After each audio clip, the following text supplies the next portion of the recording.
how through Canton town on a cold and stormy night, with the snow blowers roar and taillight arrows, a case not black nor white. The truth must show through snowbanks deep and dramas glow. With solo cups out high we plead what really happened to poor John O'Keefe. Carolyn, she took the stand with the world glued to the stream. The whispers flew like nor'easter winds. Was it love or a deadly scheme?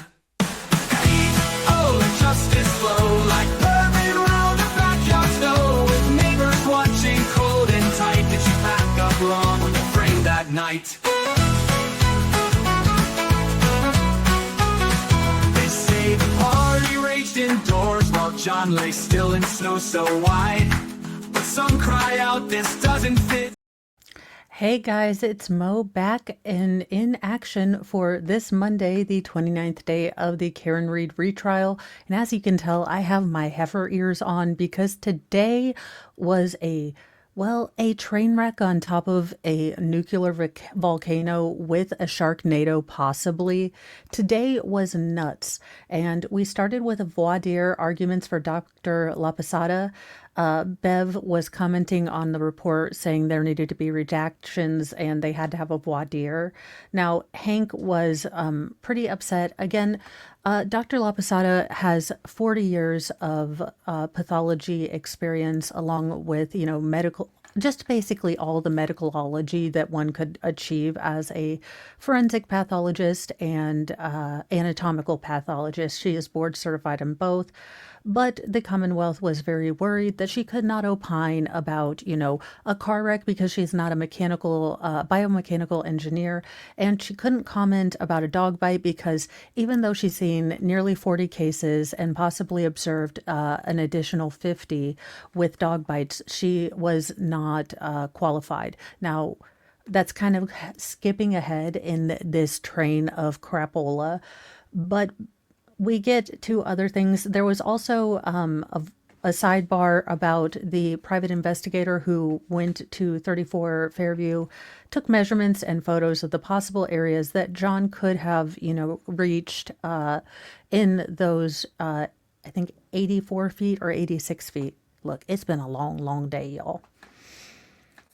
Now, the defense was, again stating, hey, Ryan Nagel and his then girlfriend saw, Karen by herself. Obviously, John was nowhere in the car. There was no passenger, so where was John? And they argued that this could come in. Then we went to Dr. Wolf and we continued a redirect that was sort of just little itty bitty started on Friday. He was shown the picture, the same test dummy at, 29 miles. They talked about the road rash in the fabric on the dummy Randy and different physical evidence that wasn't present on John, like the road rash. The tears were different. They were larger, more irregular. They weren't like pinpoint punctures like we've seen on the sweatshirt. We showed the position of Randy after this, how, the sleeve was damaged. There was road rash on his torso, things like that. So showing what might have happened at an exaggerated speed. Randy, again, had more road rash. He was not knocked out of his shoes at 29 miles. The shirt and vehicle damage was not consistent with what was presented, from the scene with John O'Keefe, at least in Dr. Wolf's assessment. There was talk of the statistical estimated arm weight and kind of the variance that would happen between the hybrid arm, which is 9.3 pounds, and then the statistical anatomical, formula or foundational thing that was 11.8 to 11.6. So there was a difference in sort of the arm weight. Now, I do think Dr. Wolf explained it very well that, they sort of have these mock-ups that are the statistical medium and they can change the weight to change the mass and force and all of the physics sort of calculations. So he did point out that Dr. Welcher used this same exact sort of formula to, do the drop test with the dummy. That was a statistical midline, and I guess he increased the weight to increase the force. So this is not something that is, shady. It's definitely something that is in line with what they do every day because, the statistical norm is going to probably change with cultural changes. We're bigger, we're taller than we were in the 1900s. So I'm sure the statistical median is changing a lot, but they don't have the funds to buy, a bunch of dummies in different shapes. So they are able to mathematically do that. And he was able to do the math that kind of proved that there was I want to say 13% variation when you use the 11 versus the 9. And Dr. Wolf was trying to explain that when they were using the lighter arm, it was actually kind of beneficial for the Commonwealth because, less force would be applied. But they can, mathematically go back and sort of adjust those things because I don't think, even ARCA can afford to buy, mannequins of the United, Benetton of mannequins or Rescue Randys. We got Cross from Hank. He is as pissy as a little girl who was told she couldn't buy, the latest Death Cab Cutie t-shirt at Hobby or at gosh darn it, Hot Topic. He was in a see you next Tuesday mood, and it about threw me a whole loop because having had 4 days nearly not listening to this douche canoe, it was a shock to come back and he has upped his level of insufferable from 11 to 13. And I'm telling you, my Jesus is not keeping up with this man. He is absolutely offensive. Again, my issue was not ever that the state would bring a case, but the fact that they don't have evidence, he is condescending, he is a dill hole all the time. He could have presented this case again as a human, as, not a condescending asshole, but he has gone out of his way to make himself a douche canoe, in my opinion. And, I know that people who are anti Karen Reed love him, but I have found him insufferable and just kind of a scourge on the name of lawyers. Again, when you hear the stereotype of the slimy, deceitful, sneaky lawyer, Brennan really showed that today, and we're going to get into fireworks because there was a motion to dismiss with prejudice. Now, what happened is Hank, being a utter douche canoe, had planned this for a while. I did notice when Dr. Wolf was on the stand that the plexiglass, sweatshirt was there, and I did wonder because it it hadn't been there for several days and I was wondering why it was there. Well, Hank made a point on Cross to ask Dr. Wolf if he had looked at the back of the sweatshirt. And he pulled up the plexiglass. Now, the sweatshirt had a kind of crumpled all up in it, so it wasn't really good. But Hank pointed out two holes or several holes on the back of the shirt and tried to mislead the jury and say basically he didn't do a good job. He didn't look at the back. He didn't look at all the possibilities. Well, we get a sidebar, and Alessi is coming on and putting on gloves. And he is pissed, okay? Pissed.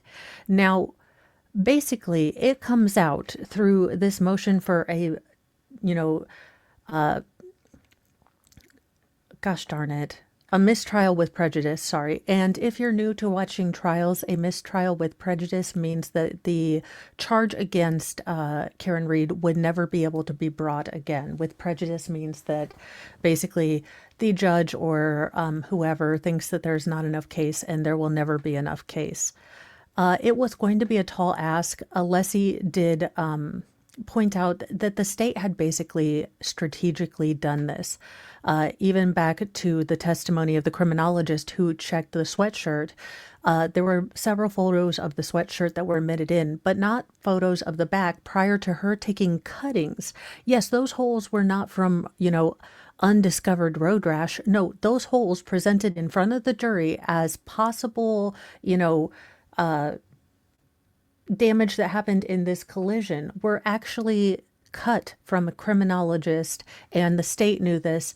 They did not put in, the photos that would have proven that the back of the shirt was completely intact when it went to the crime lab. Now, Bev listened, and I have never seen Hank contrite. I've never seen him even attempt to be human, but he basically came up and said, I made a mistake. Now, I'm not a legalologist. I am sure that maybe this happens on a semi-odd basis, and the judge decides that this is not, a mistrialable offense. But you can't unring this. They did do a corrective instruction about the fact Alessi held the sweatshirt, and basically Bev read. Again, I would encourage you to go listen to what Bev said, because she incredibly watered down the, and I'm going to use a legal word, mens rea, the, consciousness of what this was. You have to look at this from a strategic point. They strategically didn't add the photos of the back of the sweatshirt. They strategically didn't say anything. And then they strategically, knowing that these cuts were from a crime lab, presented to a jury that they were possible road rash to impeach a witness. Now, Bev did give a curative instruction, but I don't think you can unring that bell. I don't think that the corrective instruction was enough. And from the sounds of it, as we were leaving, Alessi is going to bring it back up. Again, I was kind of shocked that she was doing a curative instruction. This seems like something that is so incredibly damning about the honor and integrity of the state. Again, Alessi is speaking for the entire state. He has an entire state government that he is supposed to be, a pillar of. And the fact that he did something so underhanded that the entire team colluded together in, look, my opinion, I'm not a legalologist, twice college dropout, not, pursuing not a damn thing other than learning how to computer. So I'm not coming at this from, I'm an expertologist, but from a, trying to be objective view. This is absolutely unforgivable. And I don't know how the defense would recover from this. You can ring that bell. You can tell them to ignore it, but what is that? But basically, Alessi bitch slapped Hank with all the evidence stating that they knew, absolutely knew, even back to the criminalist's, testimony, which they never really got into the back of the sweatshirt. They knew these cuts were from the criminologist, and they presented to Dr. Wolf that he was an idiot moron who didn't check the back. And there was a lot of, from Hank, you suspended the mannequin, you didn't have a free fall or freestanding mannequin with a magnet. Now, Dr. Wolf did explain that those do exist, but they are astronomically expensive, and they were probably not going to destroy one by backing it into backing Alexis into it. So, again, the analog Rescue Randy was good enough for Dr. Oh God, what is his name? Judson, what's his face? Welcher, to, calculate the force on John's head. Again, even so, all of the ticky-tacky things that Hank was getting into, their Aperture used a human analog with paint. They did nothing of what this is. And now Dr. Wolf is still waiting for Dr. Welcher's, rebuttal testimony, test everything. I was impressed with ARCA. I have to go back and watch the entire testimony, but I was impressed with all the tests they did, the attention to detail, having the, tail light at a cold temperature to mimic the outside, and the multiple different tests. So I was impressed, but Hank was trying to be ticky-tacky. And again, that unforgivable. And I really don't know if this could be remedied with a curative instruction. I don't know what the defense is going to do, if they're going to, try to get an interlocutory appeal. If you are new, I'm not a lawyer, but an interlocutory appeal is basically an appeal to a higher court that would basically pause this particular case while they looked at foundational constitutional sort of violations and what's going on. There was one in the Delphi case when the judge, summarily, without really explanation or any due process, dropped the defense lawyers, kind of magnanimous, or just, like with a flick of her wrist. And that was deemed to be an overstep of her authority. So these do happen. They are fairly rare, but there might be evidence to support this. I encourage you to get point of views from different lawyers. Again, lawyers know stuff I don't. I'm a layperson. Now, we then went to a quick voir dire of Dr. La Posada. Now, she seems to maybe be struggling with some breathing problems or stuff, but basically after the voir dire, she tried to explain, and here's the problem with Hank. Here's what I find most annoying. It is either the fundamental misunderstanding of every expertise or the willful misunderstanding of every expertise.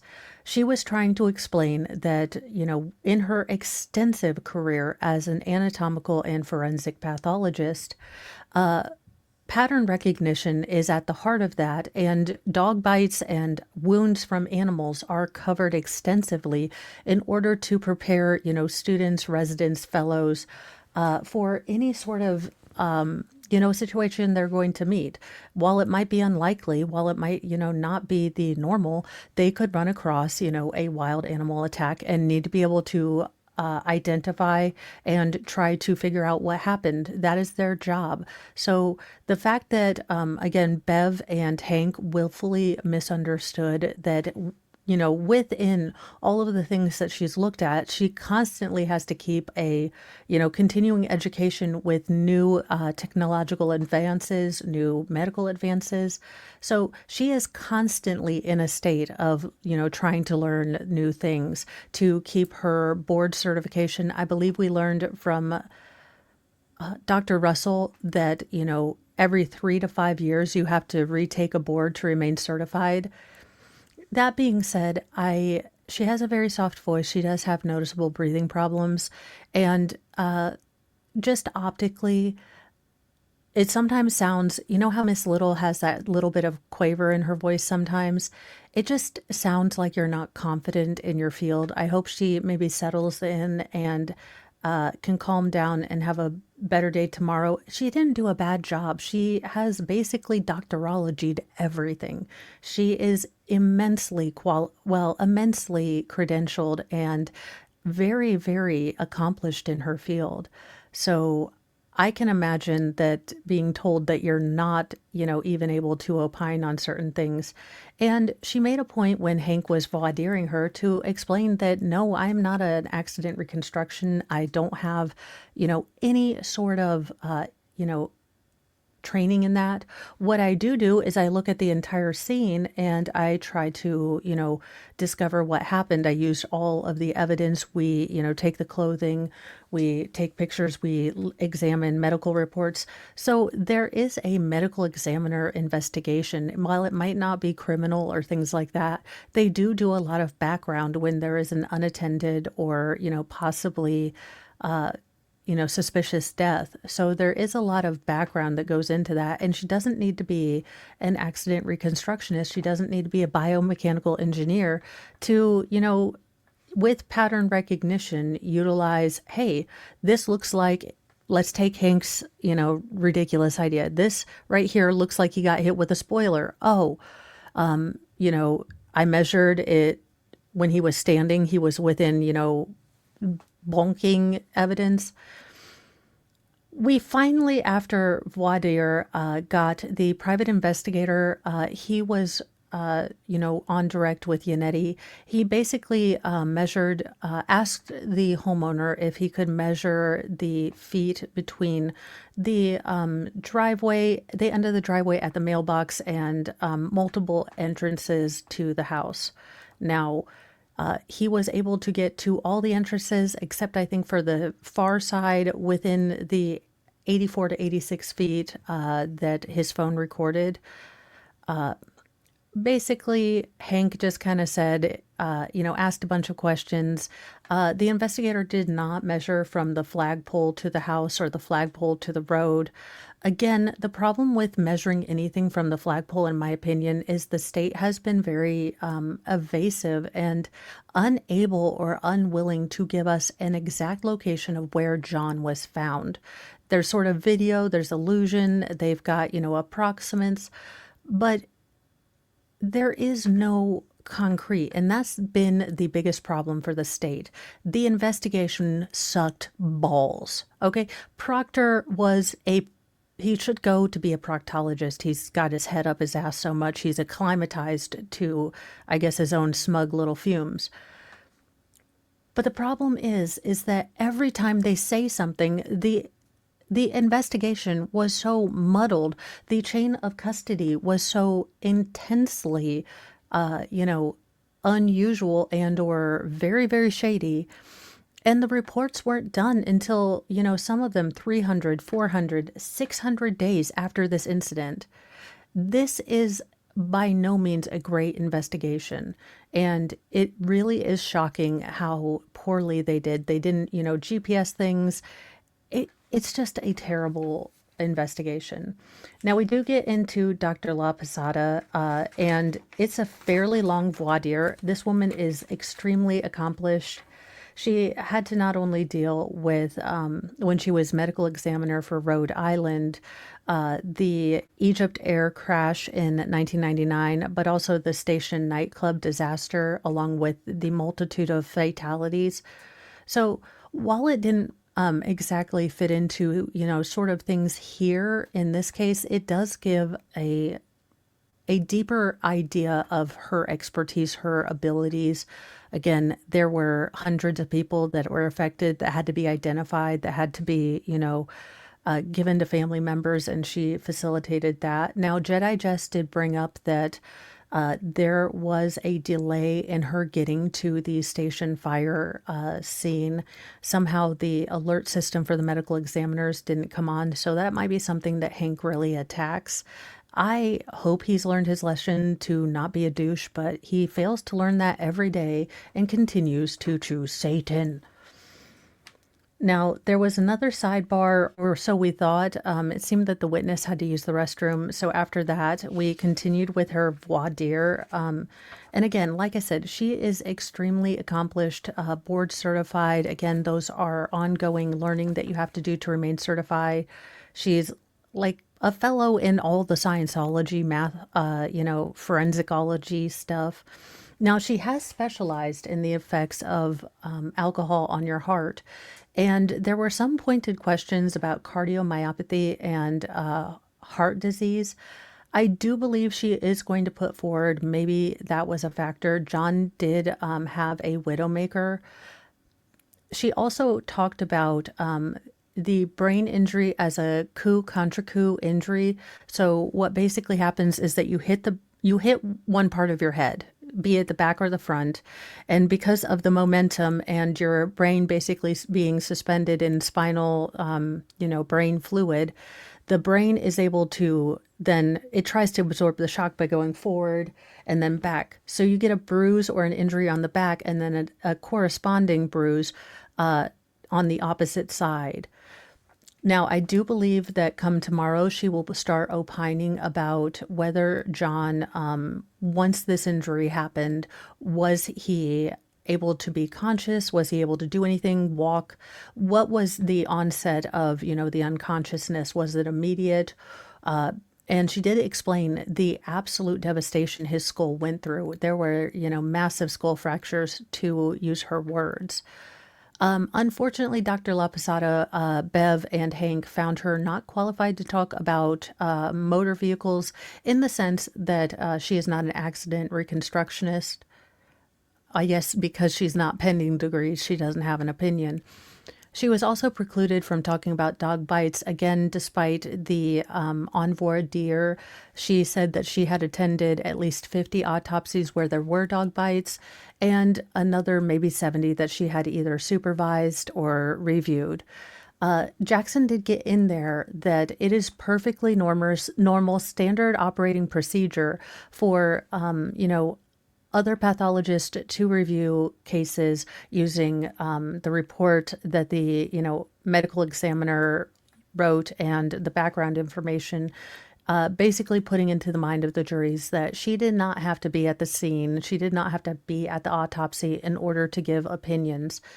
That being said, at the end of the day, there's going to be tomorrow a voir dire about Dr. Rentschler, and it seems like Alessi is going to put something else on the record about the shenanigans and fiasco with the hoodie today.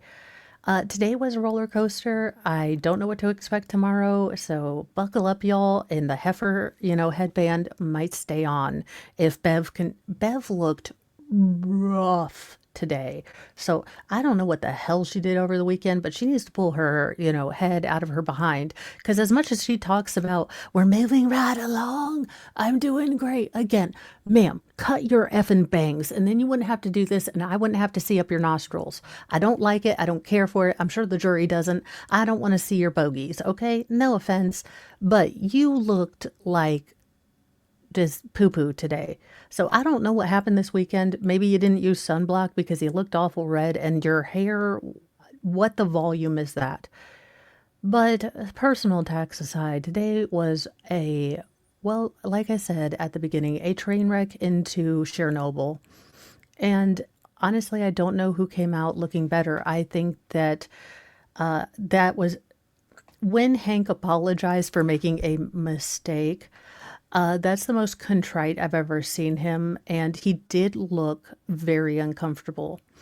That being said, he was able to get his big dick pants right back on and start being a total dill hole. So that's my breakdown for today. I hope you liked it. It's a little more ranty, it's a bit longer, but there was really a lot of dense information and I wanted to get it right. I got 14 pages front to back of notes. Look, I'm not a lawyer, y'all, but I like to give you at least accurate information. That's why I take all the notes. So thank you guys for sharing your days and this trial with me, even if it is full of, spider monkeys on, well, some kind of upper. Any hoozle, enjoy the day if you have some more time and do something not Karen Reedy. Watch, the goat stream at Valhalla's. Have a great day, and I will see you tomorrow for Mornings with Mo at 8 a.m., where we do headlines, true crimes, and the absurd. So follow me there, and I will be getting some newsy nuggets out tomorrow throughout the day of, pop culture headlines. There's a Justin Baldoni development in that case and other things. So I plan to bring those to you. Have a great day. And remember, be kind to yourself, be kind to others, but have a sassy mouth and carry a can of bitch fire because kindness doesn't equal doormat. There are too many Hanks in the world. Bye, you guys.